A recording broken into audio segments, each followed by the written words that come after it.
Hey everybody, TacBishop here. I want to talk real briefly, kind of get the ball rolling on this owner-operators and the main things you need to know before you become an owner-operator of any kind. There's three kinds. I'll just name them off real quick. There's the lease operator type. Then you got the owner-operator that you buy your own truck and you lease or sign a contract to a brokerage firm or another company. They put a sticker on your door and you haul for them.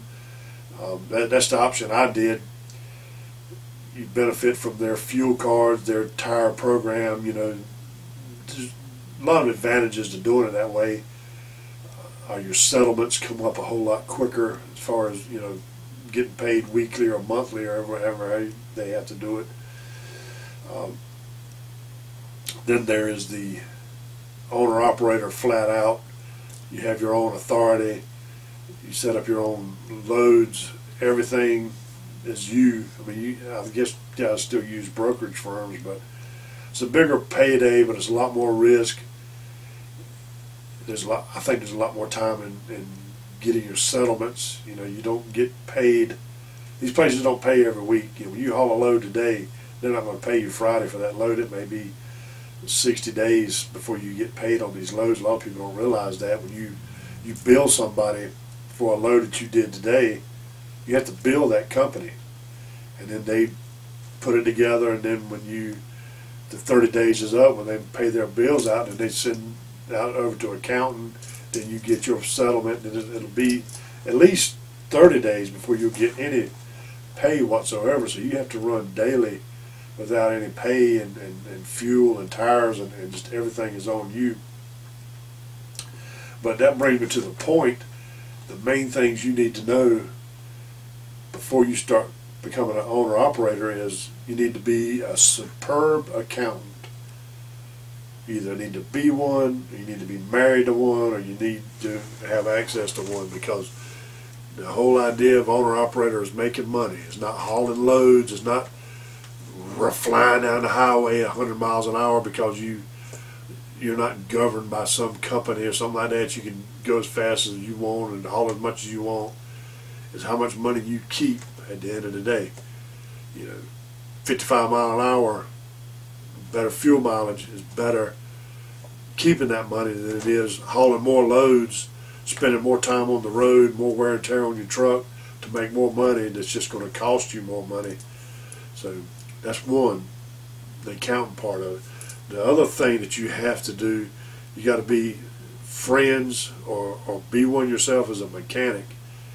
If you're not in the mechanic business, you know, they can ruin you too. You know, waiting on a mechanic to work on your truck can really cost you a lot of money.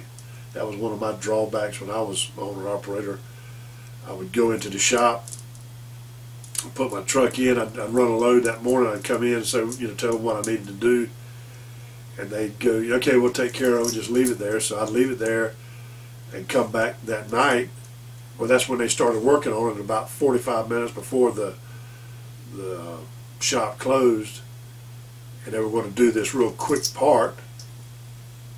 Well, if they'd have went out and checked it that morning, they'd have known there was another part that goes with that part. So when they try to put this part on, then they realize they need the other part, and so they got to order it. So it's going to be tomorrow morning before I can get my truck.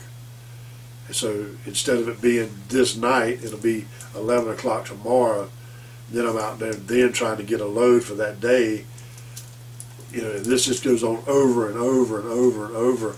So you really got to be an accountant, and you got to have some kind of mechanic that's in your favor that'll really help you out and look out for you, because they can make you, or they can make you lose a lot of money. You can still make it with bad mechanics, but losing a day or two every 2 weeks because the mechanic won't do his job and won't look out for you, or if he's working on your truck and his buddy comes in and he needs a starter put on, they quit working on yours, you go put this starter on, this, that.